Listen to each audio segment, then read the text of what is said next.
Hello. Hope everyone's doing good. While I'm getting myself set up here, just wanted to introduce you to my assistant, Ellie. She's going to be helping me today by supervising in the background.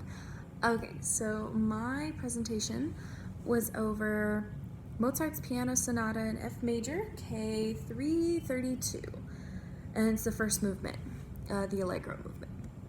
So, a little background on Mozart first. I know we all know him, but he's the sixth child in his family. He's one of his younger siblings, he's one of the youngest sons to survive. He was born in Salzburg in 1756, and he continued his studies and composed his first composition, which was his piano quartet, Opus 1. And when he was 8, he wrote his first symphony. And I don't know about you guys, but when I was 8, I was playing with Barbies and Pokemon cards. Definitely not thinking about any of that stuff.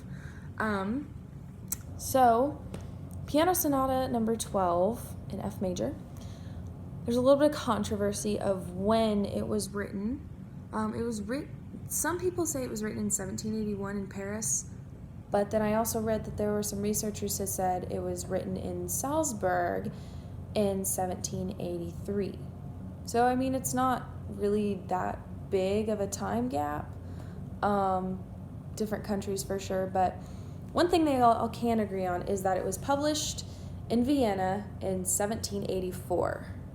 So there's something they can all agree on there. But it was also composed and published with 2 other sonatas, K330 and K331. So, and I believe he wrote all of them for the purpose of introducing his wife to his dad. So that's kind of a big deal.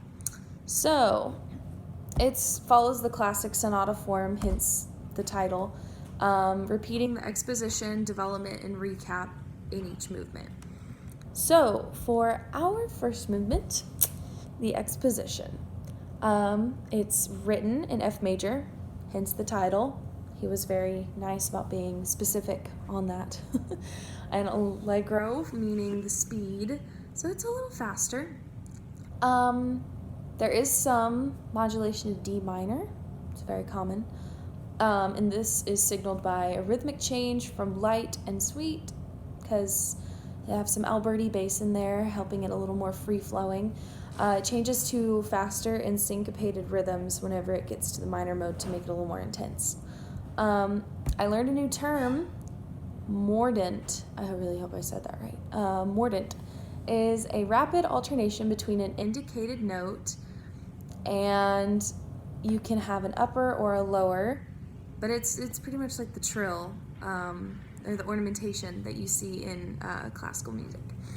To end the exposition, it repeats the subject in the dominant key, which would be C major, and is decorated with written dynamics, trills in the right hand, and hemiolas for a big, powerful ending.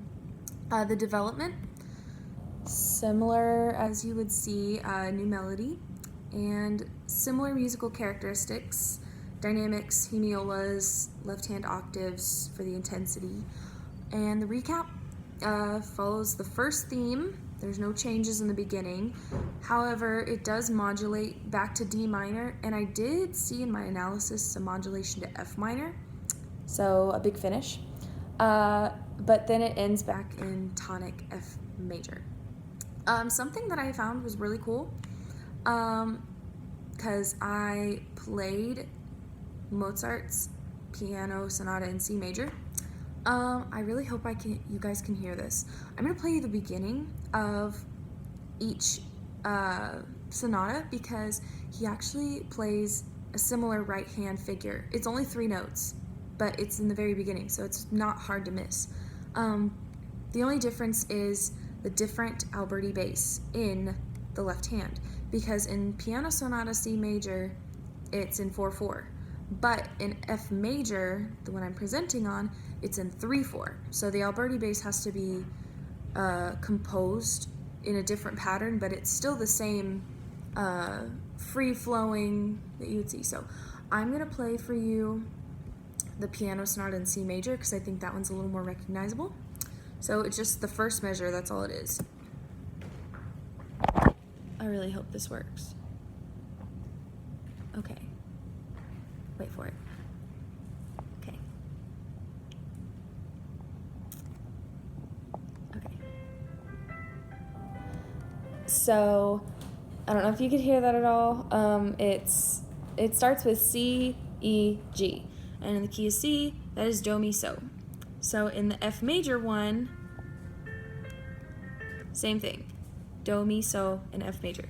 And even in the composition, it still has F, A, C written. So I just thought that was cool. I was surprised I caught that, but you can tell that they were both written by Mozart with that too. So I hope you liked this presentation. Thanks for watching if you watched it all the way through. But that's it.